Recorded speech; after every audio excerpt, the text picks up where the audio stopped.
तुमचे नाव तुमच्या ग्रामपंचायतच्या घरकुल यादीमध्ये आलेले आहे. म्हणजे ज्यांनी ज्यांनी 2024 मध्ये सेल्फ सर्वे केला होता त्यांची यादी आता 15 ऑगस्ट 2026 रोजी ग्रामपंचायतमध्ये लागलेली. त्यामध्ये तुमचं नाव आलंय, परंतु हे अजून फायनल झालेलं नाही.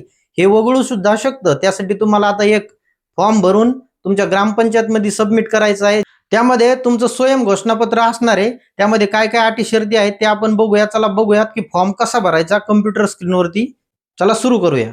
तर नमस्कार मित्रांनो, तुमचं नाव जर तुमच्या ग्रामपंचायतच्या घरकुल यादीमध्ये आले असेल आणि तुम्हाला वाटतं ते नाव कायम राहावं, पक्की यादी आली तरी त्या यादीमध्ये तुमचं नाव राहावं, तर तुम्हाला हा एक फॉर्म तुमच्या ग्रामपंचायतमध्ये भरून सबमिट करायचा आहे. बघा फॉर्म मध्ये काय लिहिलं आहे, हमीपत्र प्रधानमंत्री आवास योजना ग्रामीण आवास प्लस 2024, जे ॲप आपण आवास प्लस 2024 सेल्फ सर्वे केला होता ते ॲप आहे.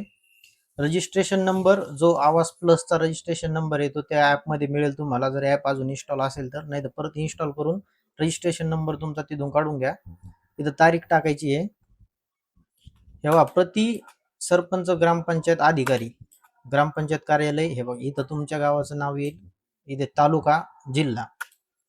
विषय बघा, प्रधानमंत्री आवास योजना ग्रामीण अंतर्गत आवास प्लस 2024 सर्वेक्षणातील लाभार्थी म्हणून कायमस्वरूपी प्रतीक्षा यादी प्रायोरिटी वेटिंग लिस्ट PWL मध्ये माझे नाव कायम ठेवण्याबाबत इथे अर्जदार म्हणून तुमचे नाव टाकायचे.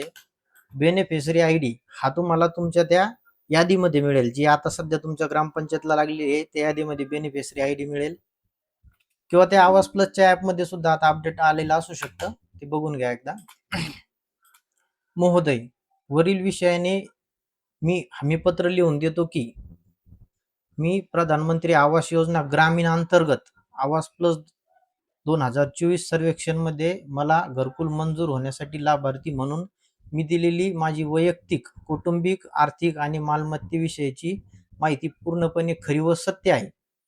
मी व माझ्या कुटुंबाने प्रधानमंत्री आवास योजना ग्रामीण पात्रतेच्या खालील सर्व अपात्रतेच्या निकषांची तपासणी केली असून माझे कुटुंब खालील कोणत्याही निकषात बसत नाही. ते निकष खाली दिलेलेच समजा.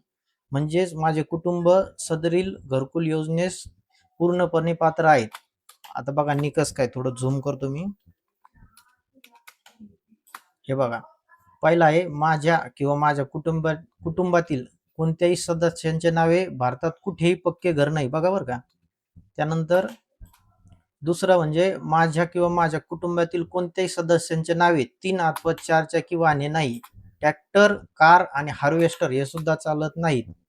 बघा काय चालू आहे ते बघा एकदा. माझ्या कुटुंबाकडे ₹50,000 किंवा त्याहून अधिक मर्यादेचे क्रेडिट कार्ड नाही. ठीक आहे, क्रेडिट कार्ड नसतं समजा. पुढे बघा, माझ्या कुटुंबातील सदस्यांपैकी कोणीही शासकीय, निमशासकीय सेवेत नाही. त्यानंतर माझ्या कुटुंबातील सदस्यांपैकी कोणतीही व्यक्ती आयकर, व्यवसाय कर भरत नाही. ठीक आहे, ओके. माझ्या कुटुंबाकडे जिरायती जमीन 5 एकरपेक्षा जास्त किंवा संचित जमीन 2.5 एकरपेक्षा जास्त नाही. पुढे, माझ्या कुटुंबाची एकूण मासिक उत्पन्न ₹15,000 पेक्षा जास्त नाही. माझ्या किंवा माझ्या कुटुंबातील कोणत्याही सदस्यांचे नावे यापूर्वी कोणत्याही शासकीय योजनेतून घरकुलाचा लाभ घेतलेला नाही.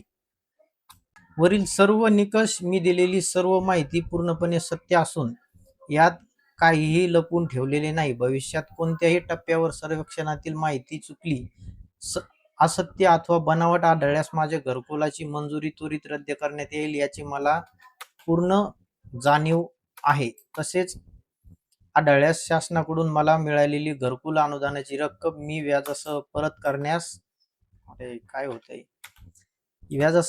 करण्यास बाधिल राहील आणि शासन नियमानुसार होणाऱ्या कायदेशीर फौजदारी शिक्षेस मी स्वतः जबाबदार राहीन करिता मी हमीपत्र लिहून देत आहे. आता याच्यासोबत काय जोडायचंय बघा. आवश्यक कागदपत्रे, Aadhaar card 1 xerox, bank passbook 1 xerox आणि राशन कार्ड 1 झेरॉक्स. एवढं सगळं जोडायचंय. इथं तुम्हाला तुमचं नाव टाकायचंय, जे घरकुल यादीमध्ये सध्या आलेलं असेल ते नाव.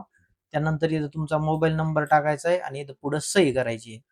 एवढं सगळं भरून तुम्हाला तुमच्या ग्रामपंचायतमध्ये जमा करायचंय, ज्यामुळे तुम्हाला जे नाव तुमचं घरकुलच्या कच्च्या यादीमध्ये आलेलं आहे सध्या ड्राफ्ट यादीमध्ये, ते तुमच्या अंतिम यादीमध्ये सुद्धा येऊन जाईल.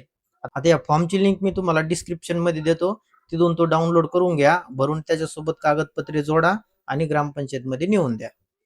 धन्यवाद.